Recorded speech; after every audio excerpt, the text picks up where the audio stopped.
Hey, it's Keith from Outlaw Speed Shop, and this is part 2 of the Ecto Hearse. If you want to see part 1, the link is up above.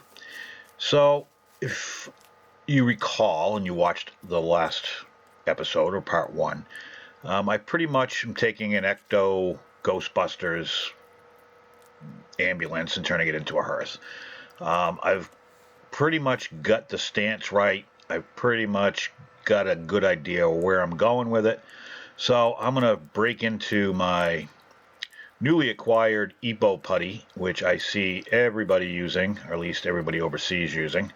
The one thing I've tried experimenting with a little bit, that's why it's already been opened. I did find that you have to use, I think it says 50-50. I use 60-40 for the 60% hardener, 40% of the regular compound, just because it seems to harden a little bit quicker. It's still, you get more than enough time to work with it, but that and mix it really well.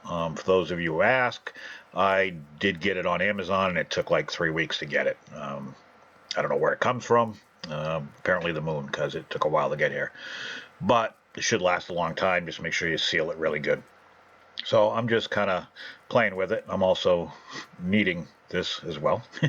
And you want to really mix it as the best you can. Obviously, I mixed way too much than what I needed, but it's just easier to work with this way, and keep a little bit of water nearby because it helps keep it, malleable, I guess is the word I'm looking for, to easy to work with. So I put a piece of styrene underneath where the light bars would go, front and rear, just to act as a barrier so the shit just didn't fall through. So what I'm going to do is, step one is I'm kind of just forcing it in there. I did it on both, and then I put it on top as well, just to get as much as I could, so that it didn't sink. This stuff seemed to work really, really well. I kind of like it. I'm not experienced enough. I'm not making fender wells or anything crazy like that, but for wide body stuff. But that's not my style, anyways. So, and then I'm just filling in the back corner windows that I couldn't fill in with styrene from the inside, and pushing it out a little bit. So I just need a little piece inside to kind of push through. It did sand really well. Once it dried, I was surprised at how well it did sand. I probably was a bit too aggressive on my sandpaper. I started with 220, and then I kind of stopped at 400. I probably should have spent more time in the 400 range, and then gone again and hit it with, maybe 800 or 1,000, just to get all the sanding marks out. I wasn't overly concerned because I knew I was kind of going a certain direction with this, as far as adding some rust effects and making it look a little bit weathered, not going crazy, but enough to work with. So my only other advice is trim what you can while it's still workable, before it dries. Just makes your life a hell of a lot easier on the other end when you're trying to sand. Just less to have to worry about taking off or going too far, I guess you could say. So kind of, this is where I am. I mean, it's not perfect by any way, shape, or form, but it is my first time using it, so I'm going to use that as an excuse, and I'm sticking to it. So obviously the windscreen is a one piece, and it's really a solid. I mean, everything is just there. So I'm going to have to do some cutting and trimming. Because of the shape of the front window, I have to spend a little bit of time on that. So I'm going to pretty much cut it in half. I'm going to cut the front window out and cut the rear window out, and then I've got to trim to fit, not only to clear the styrene I put on the inside to cover the holes for the light bars, but also on the rear, I've got those rear windows that I filled in with the putty. I've got to make sure I trim enough so that it'll clear there as well and sit fairly flush in the back window. I could have probably gone without the back window, but I just made a command decision, decided to go with it. It's just one of those things. And the same thing on the front. I have to pretty much trim almost all of it out just to get it to fit. And it was a little bit of a challenge. Make sure you stick with me till the end of the video after I do the reveal on this.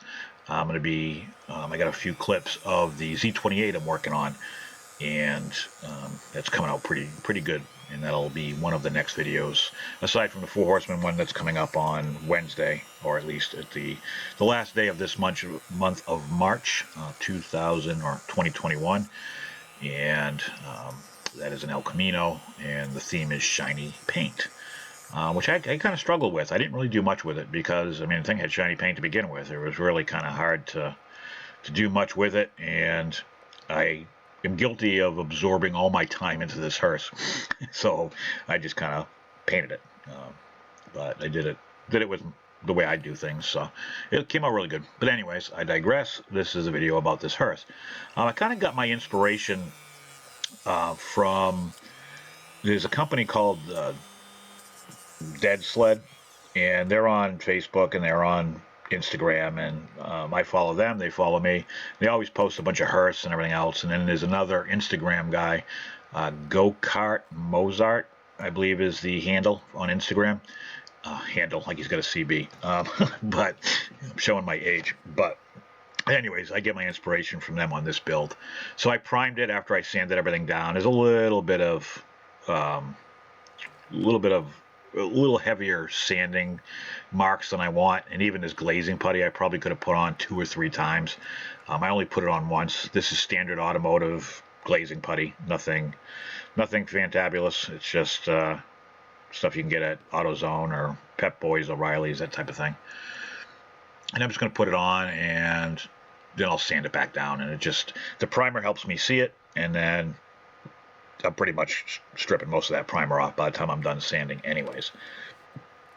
Because I'm going black with the Chaos black paint, which I love. It's just got the right satin finish to it. And because I'm weathering, I wasn't overly concerned, but I probably, in hindsight, could have gone a few more steps as far as applying this glazing putty, which just fills in very light areas. And what I'm trying to do now is get all the there's a lot of, I haven't used it in a while, so it was more wet than it was anything else, so I was just trying to get to the good stuff. And I'm just applying it with my finger. You can apply it however you feel so inclined. It's just small areas, small car, little finger. But anyways, this was a really fun, frustrating project, but it was a really fun project, just trying to get everything to fit. I kept cutting and grinding and cutting and grinding, and I was dead set to have the big ass wheels in the back and then the skinnies in the front and a certain motor that I wanted to put in it.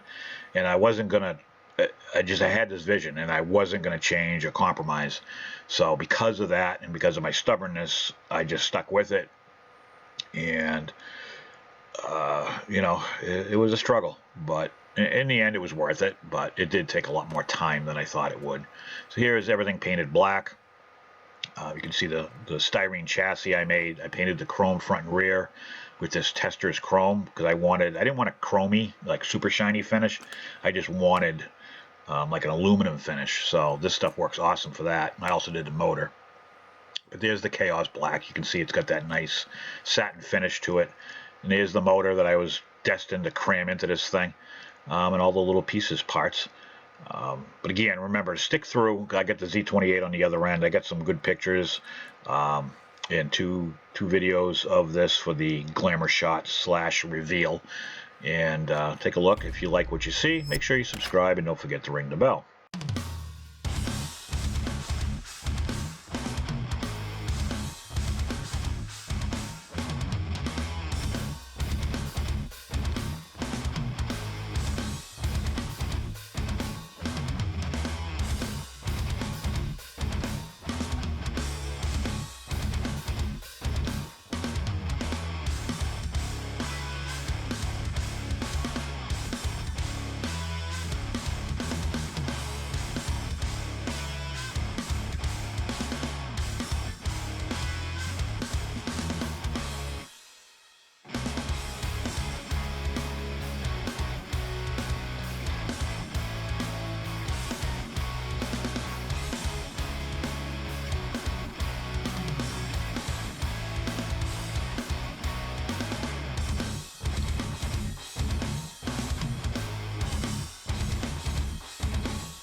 So that was that. This is a Z28. If you watched the last video, I had a little sneak peek of it. It's just a Hot Wheels Z28. And I liked the stance, but I just thought it could be a little bit better. It really did a good job on this. Sometimes Hot Wheels gets it right, and I believe they got it right. I just would have liked to seen. I don't know if they make this as a premium. If they do, let me know. But the wheels kind of bother me. I kind of like the paint, but I'm gonna end up stripping it at some point. I love the interior. I like the fact that it's got the roll cage. That actually can just flip up and be cut off if you don't like it, but I kind of dig it, so it's sticking around. But what I'm doing is, if you watched my Charger video, I pretty much cut a lot of the original chassis out to get a certain stance. Right now, those wheels are just sitting on the interior, because the interior actually has the tabs that hold the wheels down. I'm going to use those to actually mount the wheels. And if you can see, I'm pointing to them right now, I can actually raise those or low, do whatever I want. On the back, I'm probably going to have to do some cutting in the wheel well, just to get the wheels to fit. Depends upon how low I decide to go. I haven't got that far yet, but essentially this is the stance that I'm looking for. Pretty much the fender well hits the top of or where the top of the rim would be in the rear. So that's kind of what I'm after. But for this, in order to do what I'm trying to do, I got to cut the front off and the back, so that we have the front and rear valance panels, and it clips in, and then I have something to actually put the interior on, keeping the original base. You'll see what I'm talking about in a second. So essentially, I'm cutting it in 4 sections, or cutting out 2 sections of it. However you want to do the math, it's up to you. But it worked out. It works out really, really well. It's easier than destroying or making a new chassis from scratch. So if you're looking for a quick type of build, this gives you a lot of flexibility if the interior is set up the way that this one is, with the tabs that hold the wheels. I mean, I suppose you could do it on something else too, but this works out really well having them there already. And I'm just going to pretty much keep this center base to to glue the interior to, with the wrong job, and it just gives me a lot of flexibility, and gives me, granted, I'm still going to probably have to grind out the inside of the fender wells on the metal, but this will give me full flexibility on how low or how high I want to go. Thanks for watching, and I will catch you on the next one.